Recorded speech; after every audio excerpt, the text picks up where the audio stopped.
The future of WoW raiding. It's going to change forever.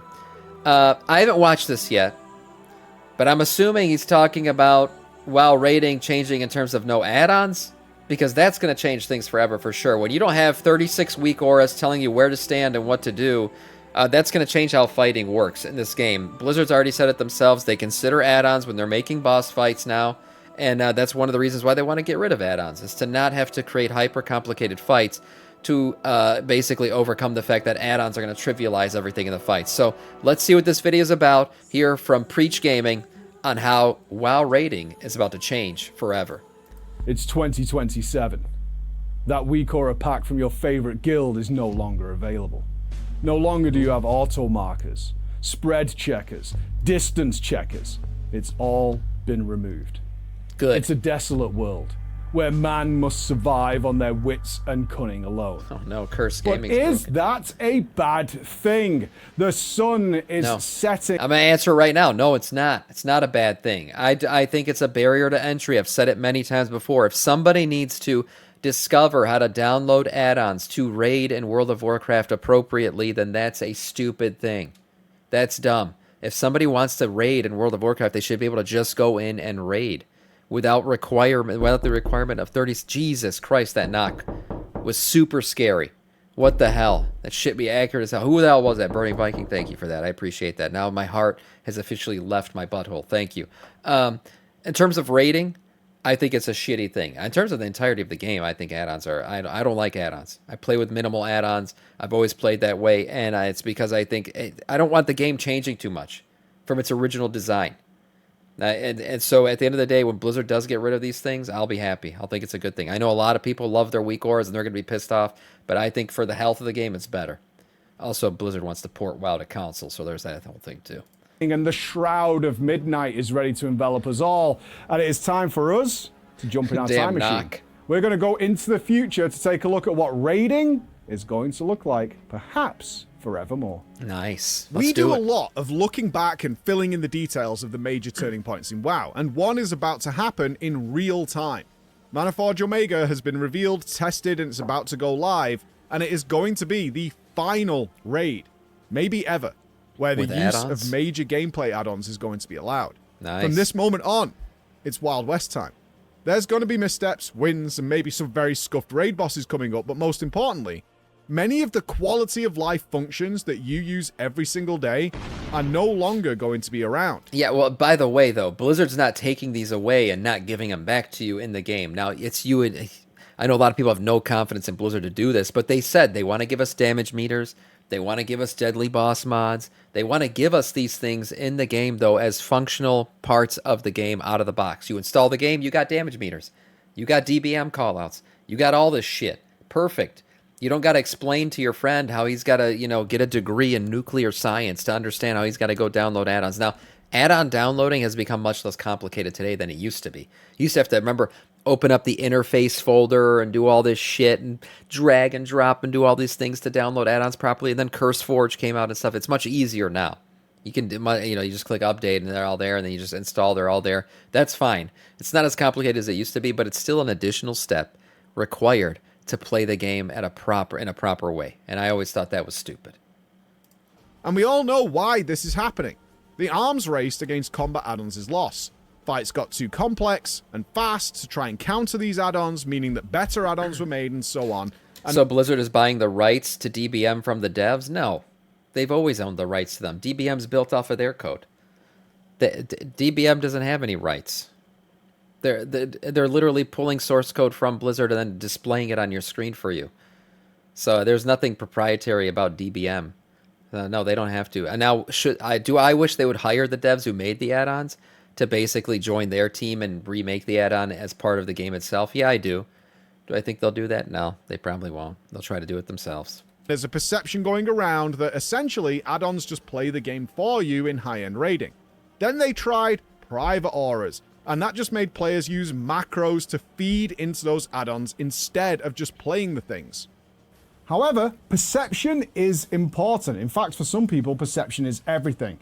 If your character or your class is not represented in the MDI or the Race to World First, you can guarantee that little Timmy isn't going to want you in his +5 key because you are not optimal. So true. Now, the source of this crazy perception about add-ons, I think, comes from two major sources. The first one is when weak auras go wrong. If there is a boss that requires like a crazy weak aura that causes a ton of frustration, this would be like your Ashara Mother Brain or your Farak Shields that leads to crazy things like Sneak Dock Lure, which creates a lot of frustration. And you hear all this noise and grumbling from the raid community that they spent the entire night of progress just trying to get this weak aura to work and didn't actually kill or shoot anything. Is that a great... No, it's a bad experience. That's a bad thing. Not to mention just the back end of how much stress it puts on your like processor and stuff. Weak auras just add bloat to the game. They drop your frame rates. They do all kinds of crazy shit. Just remember, they're not designed by Blizzard. Somebody else is making those. So there could be errors in the code, first of all. And then even when it works right, it just creates bloat on the game. You can get a bunch of lag and shit going down just because of your weak auras. That's what happened the whole last patch. A lot of the frame rate drops and stuff were caused by weak auras. Sam, you taking as a bad experience? Oh, I know. But it's experience that everyone accepts nonetheless, graciously. That creates a lot of problem. However, the second one, that's the big one. The first issue, that's a raid. Yeah, and then Blizzard implements a patch and then it breaks everything again just after you got it fixed. Yeah, we'd be fixing it for the last hour and then it'd break next week. Yeah, Wix, and there's a lot of people who'd go through that. A problem. They deal with all that stuff. The second one is seen by everyone, and that is dog shit UIs. I am serious, dude. In researching this video... How is this nice to look at? What the fuck is going on here? I feel like I'm looking through a window. I feel like you're not looking at World of Warcraft. You're looking at WoW through a window on your monitor. I hate UI like this. That's why I can't handle all the weak auras because I just can't stand the way this shit looks. And I've seen people play the game. I've watched streamers play where the screen not only looks like this, but all you hear is you don't hear any music from the game, no sound effects from the game. You just hear like a bunch of moans and groans and call-outs and horns. It's the weirdest shit. I don't understand how people find it enjoyable. But you just hear like bing, bong, ching, like the whole time. And I'm like, what's going on?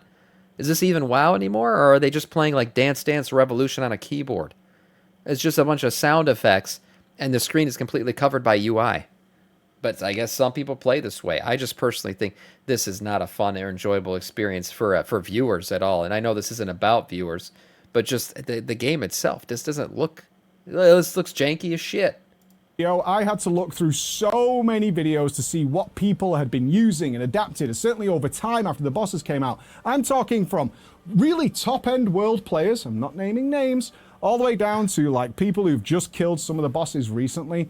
The amount, the sheer quantity of information vomit just pouring out onto the screen, duplicated info. People who have the same information listed 4 or 5 times. Boss mods and weak auras. Look, I get it.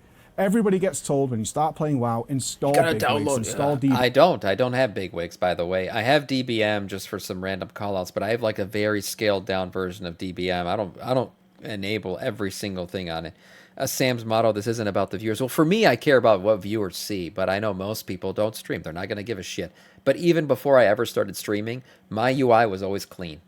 Always. I downloaded LVUI one time. I deleted it an hour later because I couldn't stand the way everything looked.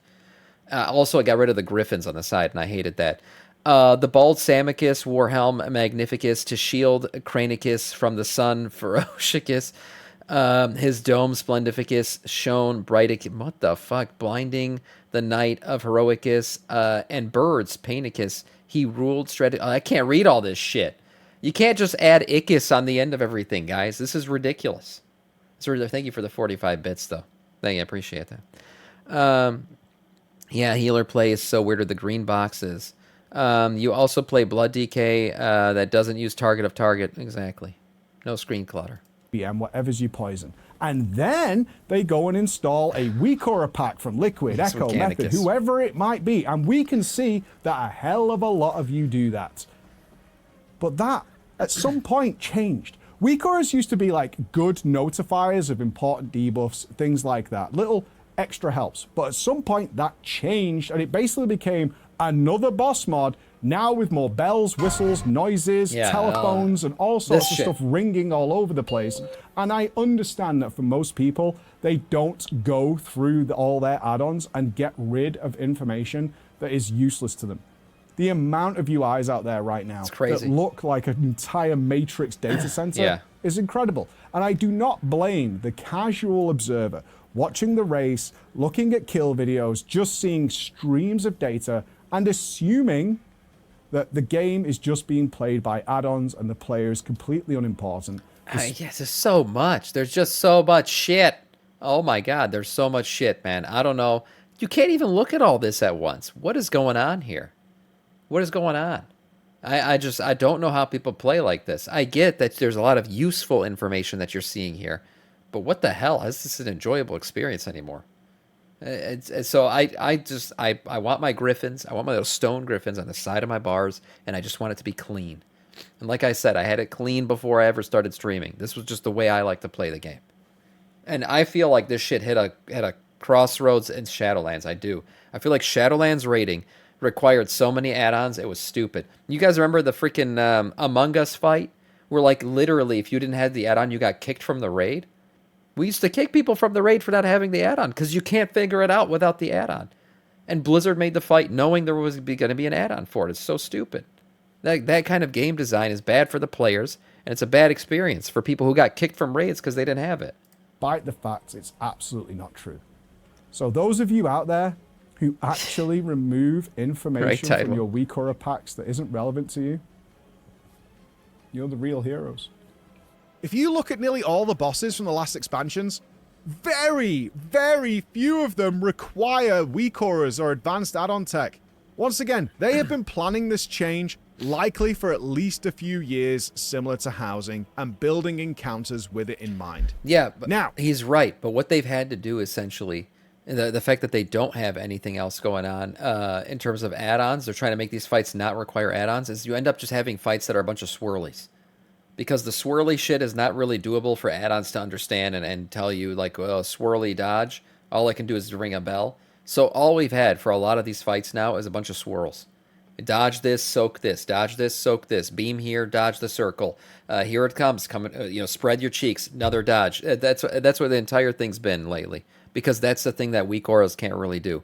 So if you get rid of them, Blizzard can create boss fights with more, cooler mechanics, newer things we haven't seen before, because they don't got to worry about an add-on doing the mechanic for you.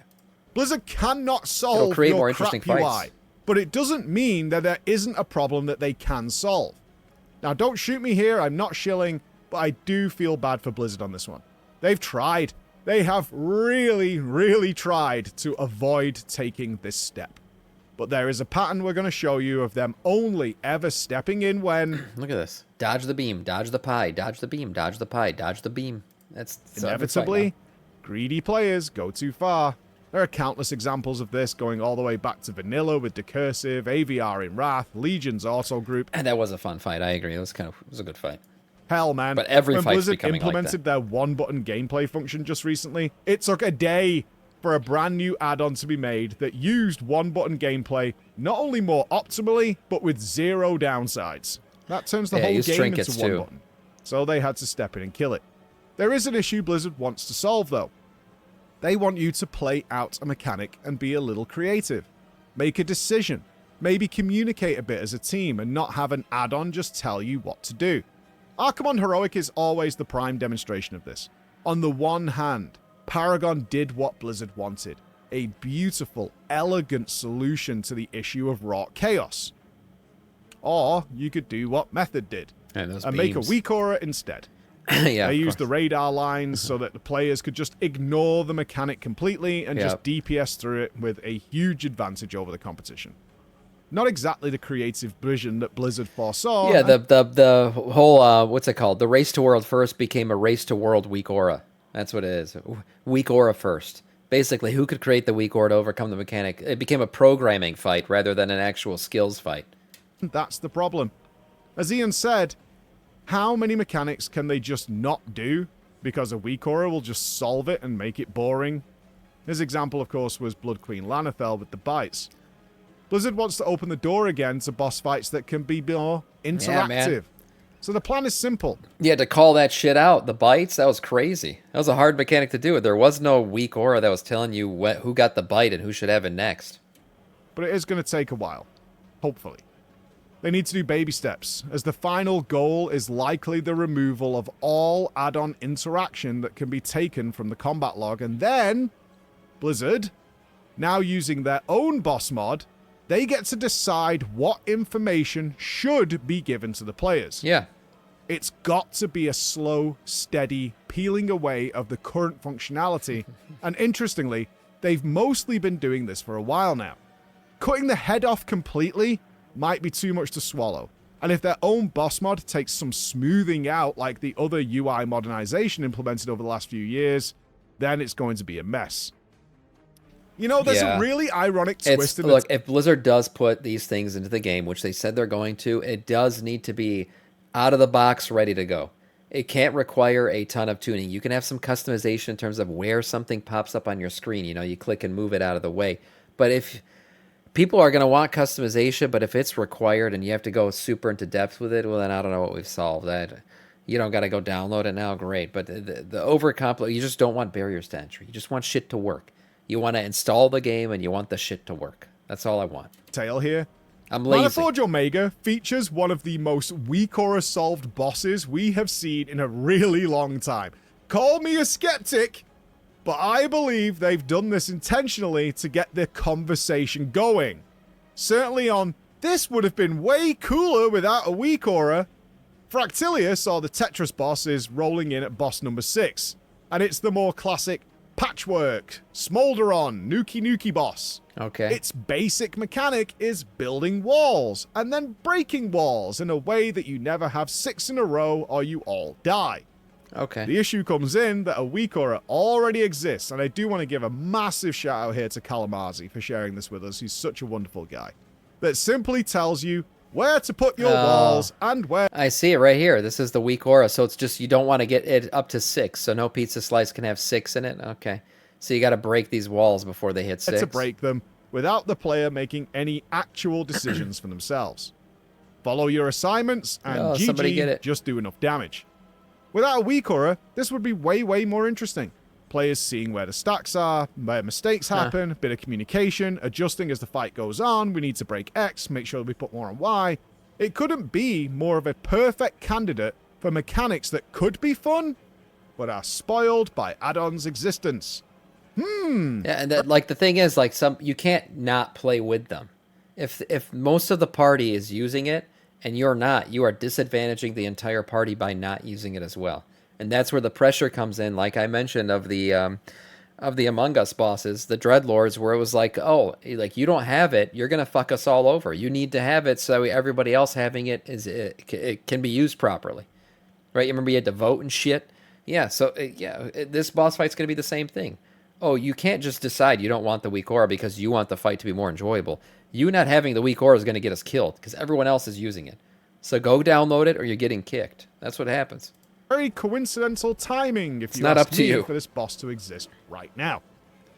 In contrast, the 7th boss, Eden 1 Savage, Nexus King Saladar, has insane-looking high-speed mechanics that, at least for now, on paper, seem very solvable without the use of add-ons. It's another dodge the beams fight, it looks like, which is what I said Blizzard's go-to for avoiding weak auras. Dodge the beams, soak the soaks, dodge the swirlies. Especially for you FF raiders out there.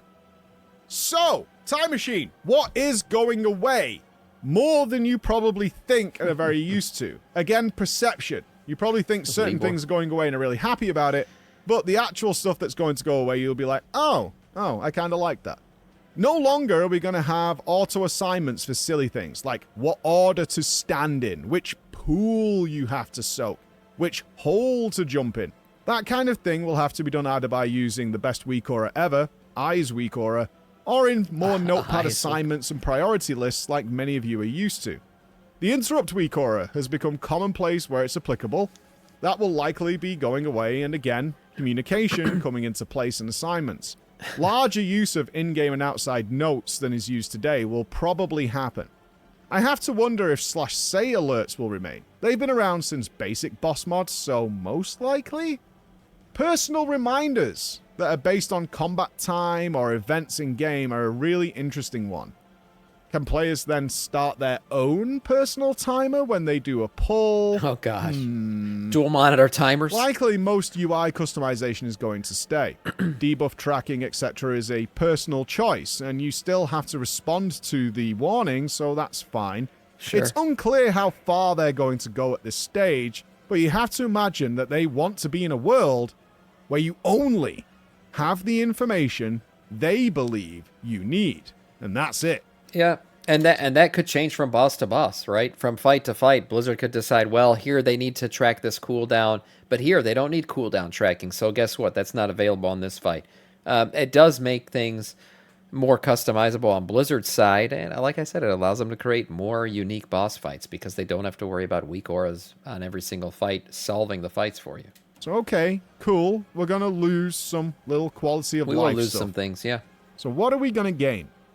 Let me describe a few ways this could play out and things I would probably like to see added to World of Warcraft that are utilized either in old World of Warcraft, it has been done before, and also what is being done in, say, FF14 and Guild Wars, where add-ons are less of a big thing.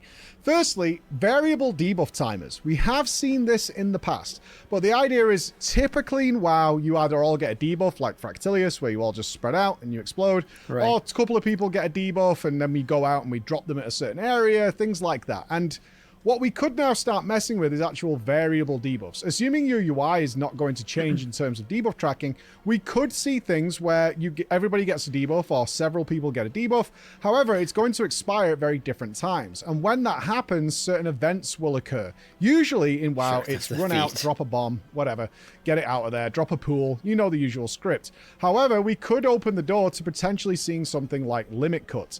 Limit cut is something that is really cool and actually takes place amongst other mechanics. So you don't just get these debuffs and then sort of wait for that to resolve. What is this? With limit cut, a bunch of people get a load of debuffs and then other things are happening in the fight while you're bearing in mind that limit cut is also going to happen. So what is limit cut? In FF14, eight people will get a bunch of debuffs. Typically, 4 people will get a bunch of debuffs, and then a pairing set of 4 people will get those debuffs as well. So you'll have one group that expires in like 6 seconds, another one in 15, and 25, and then 30, and so on and so forth. Now, what this does is actually cause attacks from the boss to go to those players when then debuffs expires. This allows the rest of the raid to actually adjust around what's going on and deal with very different mechanics at the same time.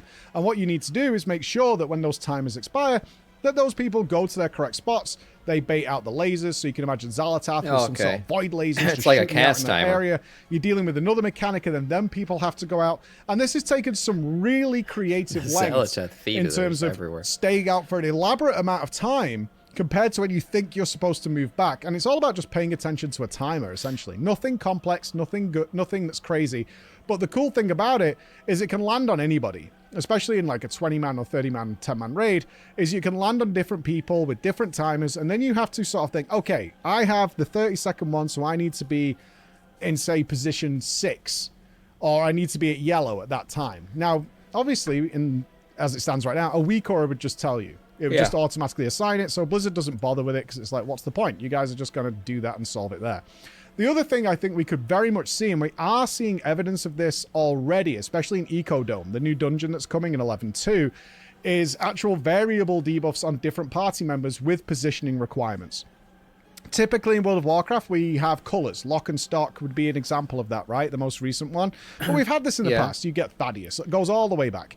Where you get a debuff or whatever, or you get some sort of color assignment, something that means you need to be with other people, and then you need to go to a set spot. So think about Razageth as well. Same sort of thing. However, what we then have mixed in is randomness in terms of where you can go, typically with conal attacks. As it works right now in World of Warcraft, conal attacks are kind of a wasted mechanic for the most part. They either randomly select somebody and they have a big animation so it goes wherever, or they're on tanks for tanks to position. Yeah. What we might... And usually tanks got to deal with that stuff. I mean, this fight does have some variability in that one tank, the tank who's tanking, though, it's a pretty obvious who's going to get it. It's the tank who's got aggro. Will get the explosive, and they'll have to run out with it, and everyone has to position themselves away from it. But that doesn't exactly work the way the Final Fantasy one does. It sounds cool in theory. I've never dealt with a mechanic like that. Start to see actually is the boss choosing places that isn't based on players. And then what you'll have happen is people get their sort of Razageth style debuff or whatever, or their lock and stock debuff, which means they need to coordinate to be in certain areas. So you can imagine cones coming out of the boss that leave 2 empty pizza slices, and you need to know where to go. And that introduces some cool things that other raiders and other games are absolutely used to. This is not complex, even though for those of you who've maybe grown up with WeCore as already existing, will feel this is complicated. It's not. Trust me, you get used to it very quickly. Things like relative north, relative south. Very common terminology in other video games where you're raiding, where you're like, okay, wherever she's facing, that's new north, and you will adjust east with red, right? And now you're going to start learning terminology like cardinals, intercardinals. Cardinals are north, south, east, west. Intercardinals, northeast, southwest, etc. Right? It's very simple stuff once you get used to the terminology. But it allows for that creativity and also allows them to take a little bit longer in time. So I would like to see mechanics like that come into the game, which previously would have just been assigned by WeCores. Right. The way I see it, one of 3 likely scenarios is going to play out here. Let's start with the positive. Number 1. This opens the door to all those ideas they've had left on the shelf that make no sense in a WeCore world. Bring them back in. That's what I was saying. We'll get a lot more unique boss fights once add-ons are gone. Definitely. We'll get so many more unique mechanics and everything because they won't have to consider the fact that WeCores are going to trivialize them. What they can also do is start slowing things down, which they've said they're going to do. Not too much, though. Just a little bit. Enough for people to check the scenario, make a decision of where they want to go. And now they can even implement mechanics that are completely nullified by WeCores. Things like proximity assignments of where you need to stand. Randomized group allocations where you do need to check where you're going. All these wonderful opportunities now await us and are just a net positive to raiding. Was this Halandras Scenario Final Fantasy 2 is version? that they kind of goof it up for a little while they find their feet, albeit probably temporarily, we hope. If it goes way too hard, that would involve removing a lot of add-on functionality while still maintaining the difficulty, pace, and intensity that exists today. That's not going to work, and it could lead to a lot of frustration, a lot of anger, and a lot of people just saying, like, I just wish we had add-ons. Try and think back to when they removed flying in WoD, and we didn't get any positives out of it. The community outcry was terrible. They could also go way too easy. If they lean too heavily into puzzle solving and dances, by modern raiding standards, that's not super difficult, although they can obviously turn it up, but it might come across as being a little bit too easy for players and become a little mundane and boring. I'm not super worried about this one, though. They have proven time and time again that they can make very, very difficult bosses that really don't require a lot of add-on interaction. So as long as they keep doing what they've been doing for the last couple of years, I think this one's probably not going to happen. Scenario 3. Oh. This is all kind of bullshit. Hear me out on this one. It's an idyllic world they're aiming for, and honestly, I am all for it. If we start to see things where we get to chit-chat a bit more, get to think about things, and I get to make a decision that's the correct decision and I'm proud of, big thumbs up. However, players are players. What have we proven throughout this video? Every time a roadblock is put in front of a player, they find a way to not go through it or to stop, but to go around it. All the WoW players are going to get secondary PCs so they can hook them up to the same monitor, and that secondary PC is going to run like a sim version of the game, and they can just copy it, what they're doing there. That's what's going to happen. No, I'm just kidding, but WoW players are degens. Yeah, they will find a way. And then what's going to happen is Blizzard's going to have to start banning people for using shit that they shouldn't be using, and that's going to create a whole community forum filled with shit. And yeah, there's going to be some growing pains. Let's just say that. I can absolutely foresee in the future companion raid add-on websites, third-party software that is controlled by a raid leader or whatever that actually broadcasts things to you. We also had a near miss with that very recently with overlays. It was a thing that happened about 6-7 months ago. Here's the thing with this. If we look towards FF has been proudly and staunchly stood at the top of its game saying we are an add-on free game. Add-ons are rife in that game. It's widespread. And they have a don't ask, don't tell policy of what's going on over there. To pretend that it is this clean utopia is not true because players are players. Ultimately, this might curb a lot of crazy things. But the reality is they're probably going to find a way around it. And I have to admit, I'm a little bit excited to see how degenerate players get if they think they found a way around it. Same. I want to see the solutions. I want to see them. I feel like people are going to do some crazy shit. We're going to see some wild things. Somebody's going to hook up a dome, like a room with a dome projector on it where they can like literally add on themselves and figure out where they're supposed to be. It's going to be some crazy shit going down. Like I said, never underestimate the degeneracy of WoW players. They will find crazy things and crazy ways to get things done. The guild creates Skynet to beat raid mechanic. Yeah, I wouldn't be surprised. But I'd love to see what you think's going to happen with this, because it's honestly really wild. How far will they go? How far will they have to pull it back? And I'd love to see your thoughts down below. Thank you so much for watching, guys, and I'll see you soon with the race. Bye. Yeah, I've always been a proponent of a world without add-ons. You guys know that. I've always wanted to see it. It's been the thing that I've talked about many times before. It's how I play the game. I play with the least add-ons possible, and that's because I just think the game is better off without them. So looks like you guys are all joining me in a world without add-ons, and again, Blizzard's not just taking them away, they're going to try to put a lot of them in the game. The difference will be they can control what's shown rather than just having to fight against what's shown all the time, which will create more boss fights with more unique flavors. That's what I think we're going to get out of it. Excited to see where things go with this. Nice video from Preach Gaming.